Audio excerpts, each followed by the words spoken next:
Hey, all you rad dads out there. Well, All we'll right. start the show just like we always do, asking the question, who are you? Oh, all right. Well, my name is Randy Bradbury.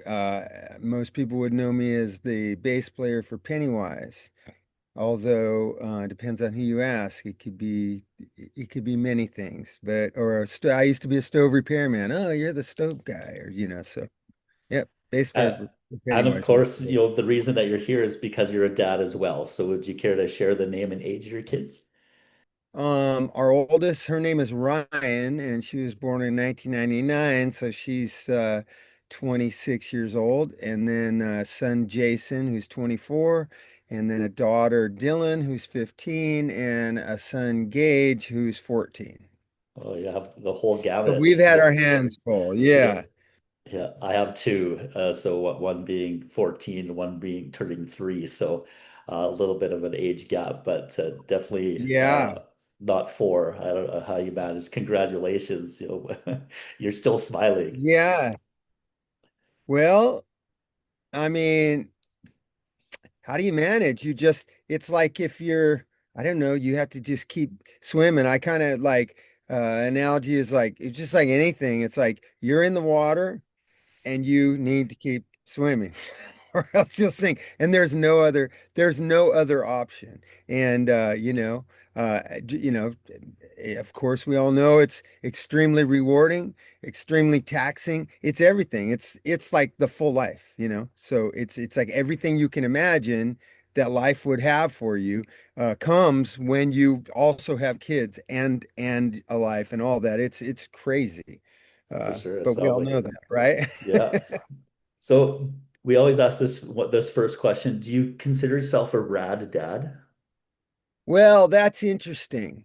Um, because it's kind of like when you say you're rad, which I do say all the time, I joke around. So yeah, I would say, um, sure, I'm a rad dad because I'm in a punk rock band and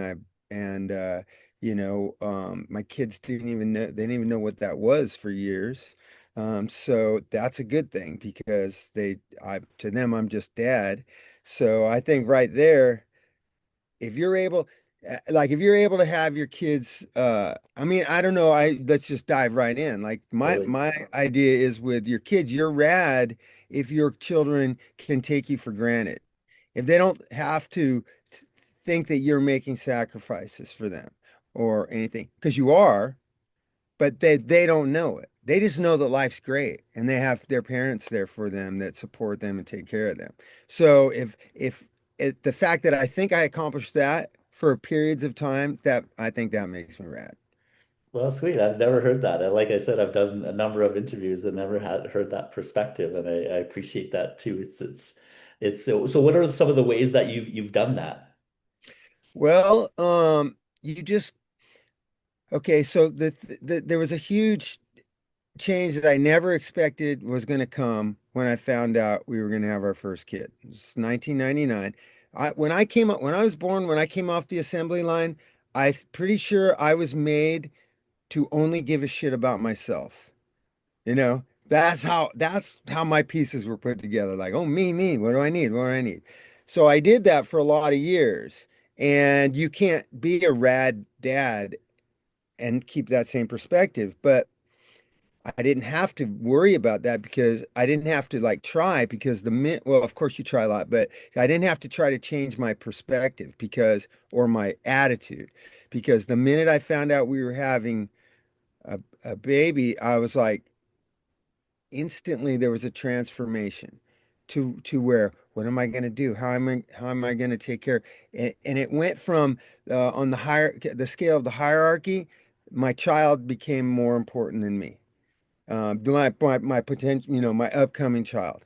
So that was never going to happen in life. It was always going to be me. So that just happened. So I think when Now I'm getting lost in the answer and I've forgotten the question, That's but okay. I'm It's all these things that are kind of coming out. You're answering some of the questions I haven't asked yet, so keep going. right. Like, so you're on the kind of track. So one of the questions, I'll ask it now. Like, how did fatherhood change you? You've kind of talked a little bit about that already, in the fact that it maybe, I don't want to put words in your mouth, but made you less selfish. Is there Yeah. any other ways that, fatherhood has changed you? Well, it made me grow up. I mean, you dive. So I wanted to do a good job. Like my parents got divorced and I didn't really realize you don't know when you're a kid, the reality that you have is all you know. You just go, oh, this is it. This is what it is. And they weren't, they didn't do anything horrible at all. And I think that they tried their best. And I'm still close with my father. And but then I realized as I was getting older and stuff, and I went through a lot. Like I went down like the the worst road you want to go down with like doing drugs and partying, being very irresponsible during my teen years. And part of it was because I wanted to be, I don't know, I just was very drawn to being, I enjoyed engaging in being a moron. And I had a lot of fun. I had a lot of buddies that were like that. And then we had punk rock that made it all okay. So I just took that to very extreme point. And then when I turned 23, I had an opportunity to get my life together. But then I started thinking back, and then that's when I realized that like a lot of that stemmed from what I felt was like my parents got divorced. So now I'm here, I'm there, and I had the childhood was not, I don't think it was ideal, right? So when I found out we were going to have how it changed me, knowing I was going to be a father, I was like, I need to not have that happen with my kids. I don't want to raise them like that. I want to raise them the way I already said. It's like I want them to just know I'm there. I don't need to get appreciation. I don't need to get accolades. I need to I need to do the best job I possibly can. So becoming a parent like was changed me. It was like an absolute complete transformation. Um, Everything I thought that was important before, which was about me, paled in comparison to this huge thing now that I was undertaking about raising a child and raising them in a way where I felt like I wasn't going to leave them with any issues. Well, now that's unavoidable because Yeah. you're gonna create backlash no matter what you do. So, but I felt like I want them to have a stable environment. I want them to know their parents are always there no matter what. And so when you do that, you're aligning things in a way that you don't even realize what you're doing, each step you're doing to achieve that. But everything becomes about facilitating your kid, not spoiling them or whatever, just being there and creating a stable environment. So by doing that, that made me grow up. It made me accept responsibility, which I didn't do. I didn't ever want to do before. The alarm went off, and there was like a 50-50 chance whether I was going to give a shit. I was very selfish then, and so it changed me to put place other people, my children, above me, and be less selfish, accept responsibility, um, all the things that I think anyone who's watching this podcast, they experience the same thing. Because these are, if you're interested in like, well, how do other people be rad dads? That means you're trying your best. And just that alone, think what I'm saying, I imagine almost every other dad can completely relate. Yeah, it definitely some of those things, by doing this show, you kind of touch on some like universalities, I guess that's the word. There's Yeah. kind of these universal answers sometimes that happens with everyone's kind of unique perspective. And so all that what you've kind of said is really resonates with me because it's very similar to kind of my upbringing. Is like being a dad for me is I want to do almost everything that my dad didn't didn't do. And Uh, yeah, and I say that in respect, in the sense that okay, like my dad really wasn't there all that much, and he's passed away, a long time ago, 20 years now. But it's just, yeah, it's just kind of being present. It's not that hard. But how do you take time for yourself then? So Like, you know is what that I call important too? well to no, not yes, but no also. So first of all, when you want to do things different than your parents, I call that positive backlash, you Okay. know. And our kids hopefully benefit from that. Do I take time for myself?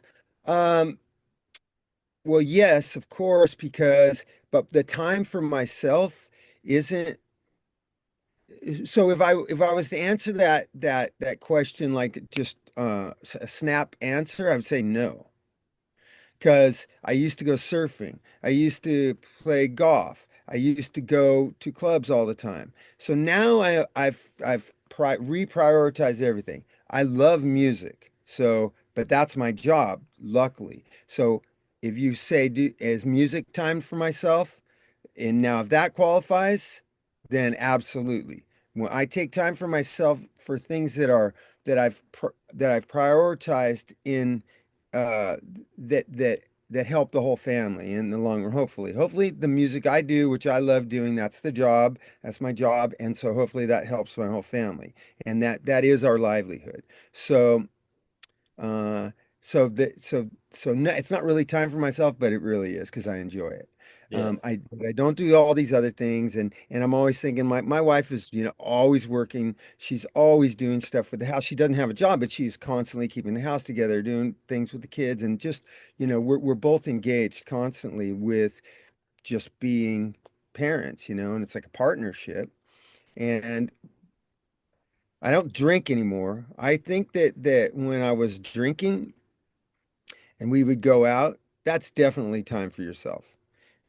So, and I don't necessarily, and I don't do that anymore because uh, I don't, whatever. It just I wasn't finding it healthy anymore. You know what I mean? So at this point, I think everything I do is to help contribute to our family. So even though I enjoy it, I enjoy every bit of it, even the stuff that kicks my ass, even every day driving here, driving there, got to keep a schedule. I love every minute of it, but it kicks my ass, you know. So I get I that. say being a dad is taking time because I enjoy it. So that's taking time for myself, you know.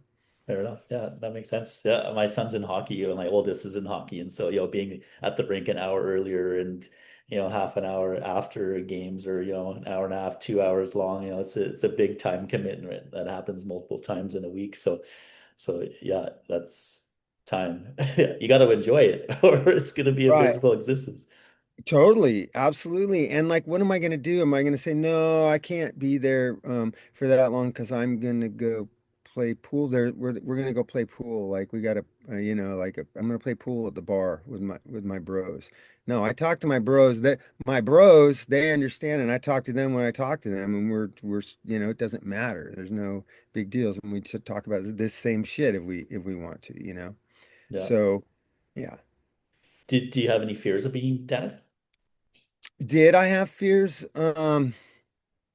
My fear was, am I gonna, how am I gonna learn how to change a diaper? I thought, really, that's what I thought about. I'm like, I know I'm gonna do everything I can to take care and provide for everyone, but am I gonna be able to change a diaper? I had no clue. When we had our first daughter, we were, we're ready to leave the hospital. We're walking, and I remember we had our baby or she's holding it and she's in the wheelchair and we're walking out the door of the hospital. I'm like, they're just gonna let us walk out here with this baby. And it was so crazy. And we went straight to her parents' house and just sat there, like, what do we do with this? So it was very scary. It's trial by fire at that point. And my idea was like, uh just don't let her cry. Like if she cries, figure it out. Crying is like a couple things. I'm hungry, or change my diaper, or hold me. And my daughter, she wanted to be held. So I was doing figure eights she wouldn't get her down. She wouldn't sleep. She'd cry. So I would do figure eights in the living room, holding her, trying to get her to go to sleep. Like I don't think I slept for 2 years, basically. Because then we had our second. So it was just gnarly. It's so gnarly. It kicks your ass so hard, you know. but I love it. I love it. I the some of the questions that I kind of came up with our script that we have for the show is, based on like my experience, especially with my first son, who's 14 or turning 14. And I didn't really grow up with like little kids around. So I had no, like you said, there's no manual that kind of comes with you. You just kind of do, and you swim. And that what you just told me is exactly how I felt. I remember it's like, okay, I was terrified. I don't know if terrified's the word, but like of changing the diaper. I had no idea. They said, okay, you can take him home now. And so they're like, go get the car seat. My wife at the time, we're not together anymore, but the mom, she put in the car seat. So I didn't even know how to take the car seat out. Yeah. So you know how it like clicks into that base kind of thing? I couldn't Yeah. figure out for the life of me to get the thing off the base. So I literally brought up the base and the car seat, and I had just like three nurses just look at me like, what is going on here? And just reflecting back, I was terrified. I begged my brother to come over to my house just because I had no idea what I was doing. So you went to your parents, I begged my brother to come over, but Yeah. You know what's funny before that? I used to think before we had kids, I used to think kids were so annoying. I just like I don't even want to be around. There's kids there. I don't even want to go there. And it's funny because I mean with the first time I remember, like this is 2 years before we had a kid. I remember hanging out somewhere and there was kids playing and I remember looking and I remember this moment because it was shocking. I remember looking at the kid and I was like, that's a cute kid. And I was like, what did I just, where did that come from? Yeah. And then 2 years later or so, maybe a little longer, about 4 years later, had kids. There we go. And four of them. There we Yeah. But it was go. scary. It was really scary because it's same with you. There was no kids around. So I had no experience whatsoever with kids. And So, how old were you? You said 20 some when you had your well, first I baby? was 35 Oh, when we okay. had her first. So, And so where were you with like in terms of your career? Where was Pennywise at that time when you started having kids? Pennywise had Yeah, so we had our daughter in 99. So I was on the second album, Unknown Road with Pennywise, but that was still before there was they weren't big at all. We were playing like places. I remember we played out in Riverside to like, 300 people, which I thought was great. That's like, wow. And then, a few things like that during that Unknown Road period before the album came out. Um, so then in 95, I had got in the band and started touring regularly. So from 95 and then to 99. So 99 is when we had our first kid and we were doing well. The band in 1999 was doing pretty good. So it felt like, financially we could handle it and things like that. And that has a lot to do with, I think, the mindset of like, maybe that's what changed with my mindset was that like, this is doable. And I didn't realize I was thinking that because you have to be able to somehow make it afford it.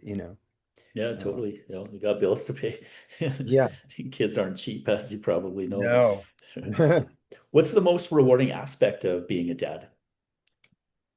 Um, well, watching them um grow and start and getting be maturing and constantly reaching different stages and you try to guide them and stuff but I found that like because now I've had two different we had two different sets of kids we had a girl and a boy that were like a year and a half apart and back in the late 90s early 2000s. And then when they were around 9 years old, then we had the second set of kids. So the first set was all idealism, like what kind of parent do we want to be? How am I going to do this? And I think I was a little bit more authoritarian, like, well, you do this because I said so, and I'm the boss and things like that. Like what I imagined you're supposed to be as a dad, kind of like very stern, loving, of course, because you love them. But then I realized and I implemented this on our second set of kids, is that sometimes you think you're telling them, and that's why they end up changing and growing and maturing. But then I realize it doesn't have as much to do with me at all. Like they're going to mature and they're going to reach the stages that they need to reach because they're doing it, not because. So I became a little bit less interventionist on the second set of kids, and um, but just seeing them grow and mature and make it to the next stage and their successes, like our kids all we got them in sports all the time, like seasonal sports until they find something that they love, and so then you're giving them pep talks. Then you're like a it's like, I don't know, spiritual advisor or something. Like, you can do it, you just focus. So seeing them have confidence and grow and just and become, you know, health, just being healthy and just being good and being thriving, it's just that's the whole point. So that's very rewarding. You kind of says the fact that it's not really you. Are you just not taking some credit for that, or is it? Can you expand on that? Is that maybe Yeah. more where the modeling comes in? Maybe it's not just those discussions. It's more them seeing you kind of pursue your passions Well, you know.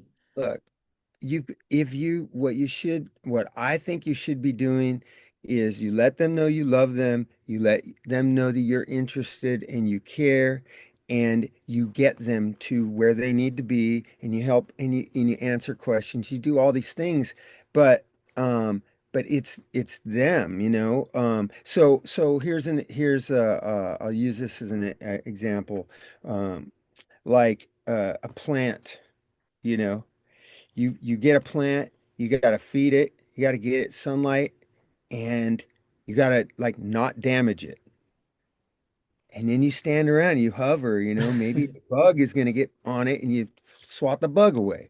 And then it's going to grow. So kids are the same way. Like you keep them fed, you keep them healthy, you set boundaries. There's a lot of stuff, like, look, no, I don't know. I don't think well, there's no way we're not traditional parents. We're not. I'm on tour and all this stuff. And I also realize that my kids are like me. They're like their mom. So, uh, but within that, you set boundaries, you set bedtimes, you try to teach them. But um, they're I don't think I can only take credit for being a good like hoverer, you know, or Mhm. provider. They're gonna figure it out. And if they ask me questions and if I realize I have a good 5 seconds to get the right answer out, Yeah, because then yeah. they've lo- If they listen to you, right? yeah. So even after games, like they would have a game and I'd be like, okay, there's like 10 things I want to say, but I gotta get rid of that one, then get rid of that one. I got to pick the very best one because I got 3 seconds before the filter kicks in and I'm Charlie Brown's teacher, you know? So so I've always kind of done that, and I try to say good things. I know, like my dad, he would say, even though I messed up royally for a long time, all the things he said to me, they were in my head. My dad, so I have a great relationship with my dad. I love him. I mean, I don't want to, whatever. I'm not here to talk shit or anything, but I don't really talk to my mom. So I think about my dad, and I can just tell he had the attitude of like that he cared and he was interested and he was doing the best he can. And not saying my mom wasn't, but there's just a whole lot of stuff going on over there. But the things he would say things to me, just little things of wisdom. He'd say like, be proactive. Don't let life just, happen to you. You got to make things happen. You know, put the dishes in the dishwasher. Think before you do stuff. Like the think before you do stuff. That would always. I was talking to him the other day, and we were talking about the things, and I go, and everything you told me that was great advice, I would realize it after I fucked up. So, so I was doing my own thing, but then there was this little reinforcements. So I think that's kind of what I mean. Like kids are kind of, you just got to be there to just hover and make sure they stay on the track, and don't let them know you're hovering. You're just kind of making sure you're just there to help guide them and provide, and be stability. Yeah, that's the challenge that I have is like how much do you kind of like you said hover or provide that bubble, but at the same time let them experience life there. I'm a school teacher and, and so I Oh, kind of gotta get that, sometimes I want to teach them too much, but then I gotta kind of rein myself back. It's funny that you kind of mentioned like the sports thing is, again, he's in hockey and so yeah, seeing all these things happen in a game, it's like, well, I could tell him the 10 things that I think he could do better, but he's not gonna listen to me. And I also don't want to become this negative person either, so that here's a sprinkle of positivity with something that you could kind of yeah. maybe work on and hopefully he makes that kind of connection and then there's so much influence that their friends have on them too, right? And that Oh, kind of yeah. piece. But I'll say this too about being positive and also about being too interventionist. In the sports thing, I played baseball when I was a kid, a little bit. I wanted to play more, but my dad was a baseball player, and I'm like, but to me, I thought I knew something about baseball. So out of all the sports they ever did, the only sport I think they hate is baseball because I'm absolutely positive I ruined it for them. I'm like, no, hit it like this, hold it like this, and everything I told them to do when they got up, the coach would be like, why are you doing it like that? Don't do that anymore. And I'm like, I ruined it. I totally ruined it. So being backing off a little bit is important, you For know. sure. Yeah, I did that this year. I've been kind of a coach, like a ice hockey coach for a number of years, and I kind of took a step back. It's like maybe you need to get someone else's perspective Right. on that. I was going to ask you about your relationship with dad. You kind of talked about it. Like, was it, it seems like you have a good relationship. Did it influence you at all as a parent, that relationship there? Yeah, it did. Like my dad did the best he could. Like my parents were divorced and they were young, so they were, when they got divorced, they just started partying, and so um excuse me. So we lived with my mom for a while and that wasn't really working out. So then we went and moved in with my dad and he although he had like this, he was 30 years old. So he had a good job and but he liked to go out and he had a bunch of friends. And then when we moved in, within a year, he had, um, totally kind of pulled the reins in and he had, created, a more of home environment and he got a steady relationship and they got married and they've been married ever since. So I think when he embraced that we were living with him and he had to be a good dad. I mean, no one's perfect, so he wasn't perfect, but I see that he put effort into creating a good environment for me and my brother. And so I respect him for that. And he took an interest and would tell, he had a lot of good advice and things to say. Um, but also, this was back in the 70s. It was Mhm. different. Parents were different then. They weren't signing me up for all the sports and they weren't hovering and they weren't driving. I was out and about, and that Yeah. was very common. That was the norm. I mean, I was surfing. I'd get up. He'd say, "Don't leave the house before 6:30 or before dark." Me and my buddy Mud, it'd be 4:30 in the morning. We're already paddling across the bay to go surfing. So we were doing all kinds of stuff. But he was. I respect him for, you know, I could tell he was trying and making an effort, and he had a lot of good things to say. So I appreciate that. Yeah, definitely different times too. Like I think I'm a bit younger than you, but yeah, it was like come home before dark, It's like we'd Yeah. be in the back in the forest area and not come home till it was getting dark sort of thing. It's like reflecting back or reflecting as a dad, it's like, oh man, like I was never around. Like, you know what I mean? Like I was 4 or 5 hours without my parents and my son, I tried to encourage him to get out, go play, go get off your phone. How do you navigate? I'm curious about your perspective on social media and being a dad Oh, and that kind of whole thing. Growing yeah. I up, mean, being a person without that, and you kind of seeing this evolution. It's been interesting, just a topic for me because I started teaching I'm in my 25th year of teaching. I'm 47, turning 48, and I started teaching when cell phones really weren't a thing. And so I've seen kind of it grow, at least in my students, for example. It's just been an interesting perspective. Curious about your perspective from a parenting kind of point of view. Yeah, it's a it's a big, a huge difference. And I don't and it's not a positive difference. From because we had our first set of kids before cell phones. And they didn't even get like just regular dial-up, phones until they were I don't know, it might have been around eighth or ninth grade. They had a phone that they could only call us if they were somewhere. And then, iPhones didn't come in until a little bit later than that. Then Gage and Dylan, our younger kids, they it was in full swing then because we already had all kinds of um, things in the house, like, iPads and things like that. And so instead of like putting on a VCR of like Mary Poppins or something, for the kids, it's like, oh, you could just watch this on the iPad. Now, when they were young, we didn't do that a lot. Like I've seen some, um, you know, couples or whoever, they're just the kids always got one. So we regulated. I felt like we regulated pretty good with that type of stuff when they were young. But then uh, when COVID hit, I was like, what's, the kids weren't going to school. They're at home. There's nothing going on. It kind of seemed like, what the heck is going on in the world? Is the world just falling apart? I don't even know.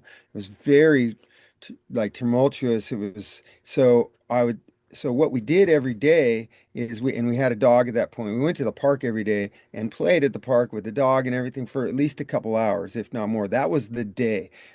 Their school, they tried to do it over Zoom. It was a total joke where our kids went to school.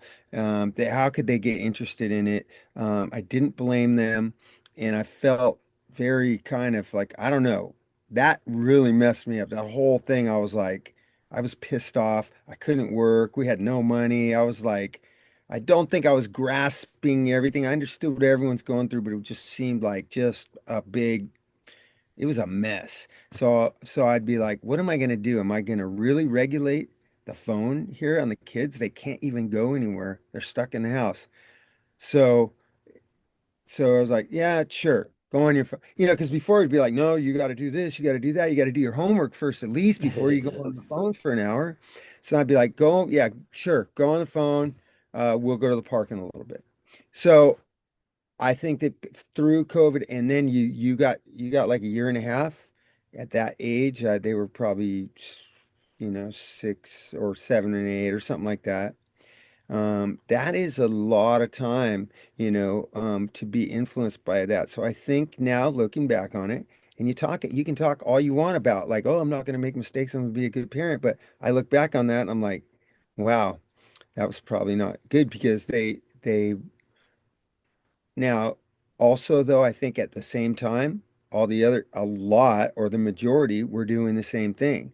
So all these kids are very tied in to these devices and social media and all that stuff. So, and I bet you noticed that, well, I'll tell you this. I used to go to school when I'd pick up my kids and all the parents would talk. But with the second group of kids, I'd go there, all the parents are on their phone. Mm. And I barely know anyone. So it's incredibly different.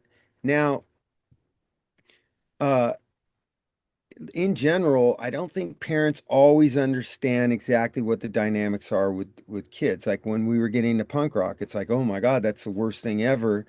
But the older generations, they're always looking at the younger generation and going, you're doing it wrong, right? And they probably are. But so there's the thing about now, if you were the only kids that were being homeschooled, you might be more organic and pure and all that stuff, and you might, in the long run, be better off. But during these really formative years, when you're socializing, you're going to be kind of an outcast, right? Not saying that you should be bad in order to be not outcasted, but I look at that and I'm like, well, this is the generation, and this is what they are doing and so if they weren't, then it wouldn't be involved, and it's very important to be socialized. So I try to um, I try to be rational, be rational and have good common sense and share the things that I can with them. But they're definitely overly involved in social media from my perspective. But I'm not one to speak because I'm really involved also. And for me, I go, well, it's part of my what I do. I make a online presence and then the band's on there because that's everything. You got to be out there. If you're not out there, you don't exist unless somehow I mean, you could, I guess Pennywise could just go on tour and that's all. I don't really need to be on there, but so that's a long answer of like, I don't know, it's kind of out of control. That's kind of No, how I feel about it. that's how I feel. Just yeah, just interesting. It's been on my mind a lot lately, especially with my oldest, and so I've noticed he's been on his phone a little bit more than I guess I would like, and Yeah. we kind of see all these things. I'm actually an assistant principal now, and a lot of the behavioral type things that I have to deal with from day to day is due to social media, and Yeah. it's just if we took it away, would we have those kind of issues? And I don't know. It's something, talking about again, maybe social media and making that tie in and being out there. Let's shift the conversation to your new project. What's kind of next for you? Obviously, you're in Pennywise, but let's talk about 84 days. Yeah. So, I mean, hey, Pennywise that's everything. It's the band that is, when I got in Pennywise, that's my Metallica. I'm like, this is I just loved Pennywise. I loved Bad Religion. And then I heard Pennywise and I was like, and I'd listen to Brohim, it still gives me chills. So I love Pennywise, and I recognize how fortunate. I mean, I I sat on the edge of my bed and learned how to play like Dead Boys songs on the radio. I mean, on the record with my bass, and I'm like, oh, I'm gonna just do this for the rest of my life. It's a really horrible plan, but it worked out great. So to be in Pennywise, it's like, oh, I mean, that's the best thing ever. So, but I do write a lot of my own music. I've been doing that since the day I picked up the bass and guitar. I'm like, oh, yeah, I'll make my own song. I always have been. So I bought a 4-track in 1987. I've been writing songs since then, singing on them, or in some fashion, I have probably around 1,000 songs. So and I'll submit every time we're going to do a Pennywise record, I'll submit like anywhere from 20 to 60 songs.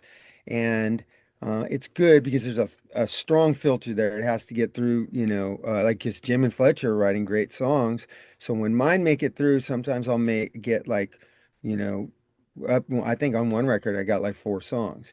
And it's always the best songs to get through because a few times those have been became the radio single radio, so I'm like, I really would like to just, I've always kind of in the back of my head would like to do my own album, but I just kind of like maybe didn't ever push it. And because there's a lot of things to overcome, um, as far as my perception of myself. Like I'm a bass player. I love doing the work. Like they say, "Hey, we got a show here. I'll be there." I mean, sometimes they get mad at me because I'm a yes on everything, So I'm there to work and not necessarily and that's a great function because everyone else is out there now. I'm setting up the reinforcements so everyone can do their thing. And so I didn't really see myself as getting out there in front and singing and stuff like that, even though I can.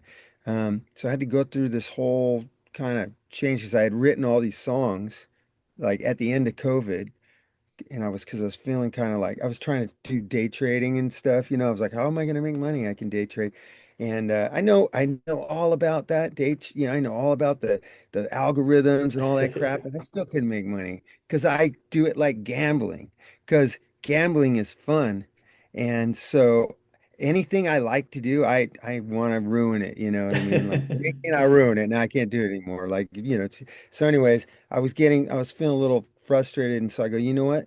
I need to, I know what I'm doing wrong. I need to get in the studio where we're at right now, and I need to write some songs. And I had seen this interview right around that time. I was like, how do I, what songs do I want to write?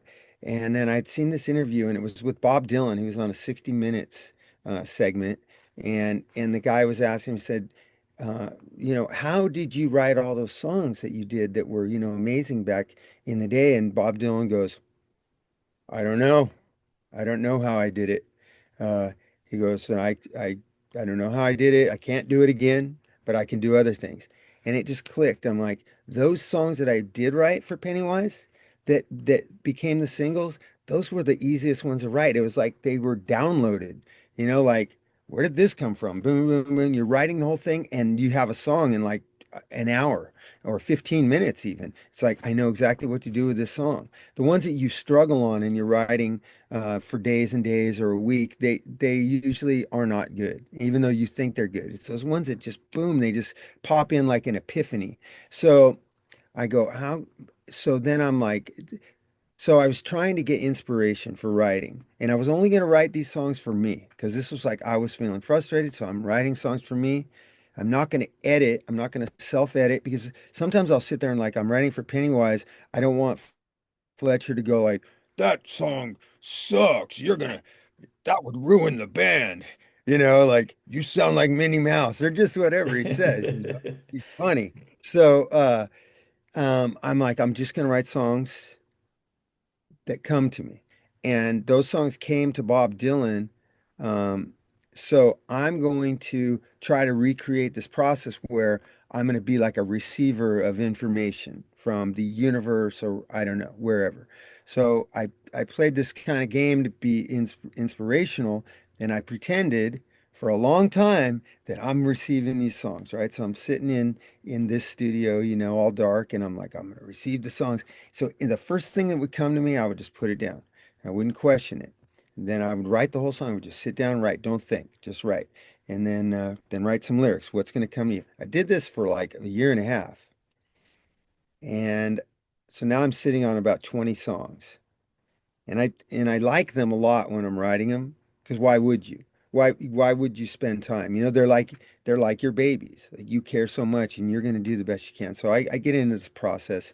And so then I had like 20 songs, and I'm like, I don't even, are these good? What is this? Because some of the stuff was like, why did I even write that? I would never write that. And so I go, I know what to do. So Cameron Webb, who's produced some of our Pennywise records, he's produced Social Distortion, No Effects, Motorhead, all this stuff. I love him. But one thing is he has a way of being very honest with you. So I'm like, but he's very knowledgeable and I trust his opinion. So I go, I'm going to send these to Cameron and he will let me know how bad they are. And then I could just be done, because I didn't know what to do with them. So I sent them, and it was like 2 weeks. He hadn't got back to me. And I'm like, well, there's my answer. I don't have to try to, I'm like, okay, I guess I'll move on. So but then right around then he finally called me. He goes, Randy, these are great songs. I think you should make a record. And I was like, what? And so that would mean I'm singing and playing guitar. So had to wrap my head around all that. And I just said yes, and we got a record deal. I cold called uh labels like on Instagram. I'm like, well, they put out an album by someone who I think, maybe I'm comparable with. So I'm just going to send them, hey, do you want to put out my record? Hey, do you want to put out my record? And I'm kind of like haphazardly, it ain't going to happen. But this whole time also, when I was doing all this writing, I was thinking about trying to be serendipitous, whatever's supposed to happen is going to happen. So, and I believe that anyways, in life in general, like I figure what I've told myself, and you could tell yourself anything, but I like to be positive. Now, I'm not positive about it. I want to be negative so I can be positive and overcome it, right? So what are all the problems? Because show me all the problems, because I'm going to show you how I'm going to overcome them. So, anyways, but at this time, I'm like, if it's meant to be, it'll be meant to be. So I sent all these out, and then Double Helix got back to me and said, "Sure, we'd love to do your album." And I'm like, "Wow, okay, now this is going to be real." So me and Cameron went in. We did all these songs. It was a super fun process, and I'm like, this is all I wanted. You know, now we're making the album. And I really feel like that right then when that album was done and I was really happy with how it turned out, I'm like, did it. So now a year later, now we're releasing songs and stuff and we're getting good feedback. And it's like, so that was enough just making the album. But if there's more, like what if there's more, maybe I can justify making another album. And maybe we can go and play shows because I love playing shows, go out and play live. So that's where we're at right now. It's like, seems to be getting some good feedback. Really stoked on the album. It's called 84 Days. The it's self-titled. The band's called 84 Days. It's me on bass and guitar and vocals at the time. But now the live band, and then on drums was Adrian Young from No Doubt. I had known him previously because I grew up in Long Beach and he's from Long Beach and he played amazing on the album. Like him and Cameron, like they took, all my songs became like now the best version they can be of that. So happy with how that turned out. And then, yeah, and then it comes out. So now we're going to go play. We're going to do as much as we can, underneath, whatever Pennywise does is like, I'm ready, but we don't do a whole lot. There's a lot of time off. So there's plenty of time to fill. So Adrian was always not going to be in the band. He was going to play on the record. And so now we have a couple shows booked. We're going to go play the Vandals do a Christmas formal every Yeah, year. They yeah. do. So we're going to go play. And I went to high school with Dave. So my very first band was with Dave Quackenbush singing and Trey Pangborn, who's now in Sublime. He played guitar, and my friend Mud, I talked about earlier, he was the drummer. Oh So, and wow. we were all just bros. Yeah, and we used to play backyard parties and stuff, and we were called Falling Idols and like Sublime. Those were guys were kids, and they would come and watch us practice, and they even covered some of our songs. So there's really like talking about being serendipitous. It's like crazy, all these things that tie in together. So Dave asked us if we'd play the Vandals thing. And so we're like, well, who are we going to get on drums? And now I had always had in my mind that I wanted to get Smelly from No Effects, Eric Sandin, because I was roommates with him before and I love him to death. And I wanted him to actually play on the record. I was going to get him to do it. And how things worked out. We had Adrian do it, who's phenomenal. Like he did such a great job. But now in the band, it's Smelly on drums, me on guitar and vocals, and Cameron's playing bass. So we're Oh, gonna, that's sweet. I didn't know that. Yeah. yeah, yeah. And then the album comes out on November 7th. So, Yeah, we've had Smelly on the show as well. So Melvin's been on the show too. Both cool dudes. Yeah, oh, excited they're to. awesome. Yeah, they totally are. That's Yeah, cool. Yeah, like November 7th. That's coming up in a few weeks. I'm curious, where'd the name come from? What's the origin of that name? yeah. It's so funny because I've grown to really um, not like answering this question Oh, we because don't have to. Yeah, no, I we. don't mind. I'll do it again. Well, because it's just a non. It's like a non. It's like telling a joke without a punchline. So the name came because when we were younger in high school, like we were partying. Like I actually like it became an inside joke because there was an incident that happened. Not super bad, but it just became an inside joke. And they were saying, "You got 84-day syndrome, right?"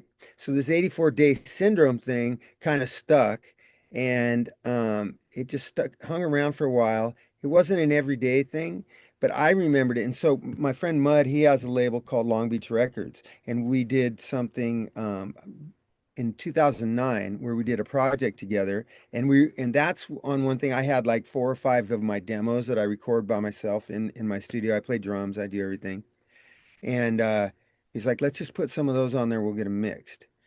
I go, okay. He goes, what do you want to call it? And I go, call it 84-day syndrome.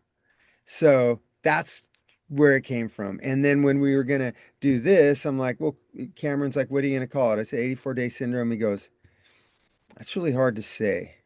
84-day syndrome. He goes, let's just make it 84 days. So that was Cameron.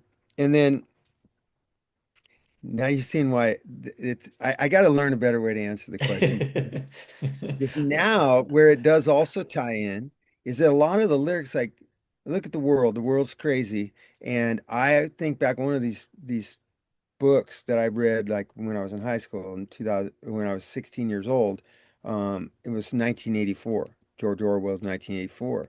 And as the years have gone by, I'm like, I always go like, wow, look, that's happening, things like that. So I'm really interested in that. And some of my lyrics, that's kind of like where my headspace is when I'm writing it. So I'm really into this, apocalyptic, kind of Orwellian. It's just fascinating to me. And then the imagery, like the, Big Brother and the all-seeing eye and all that stuff. So when I was trying to think of like kind of a thematic thing for the album, uh, kind of just congruently, not even related, it was like kind of 1984-ish. Mm. So then when you take the name 84 Days, 1984, so that happened accidentally, but I think that it ties together. So I think the name, serendipitously kind of flows together.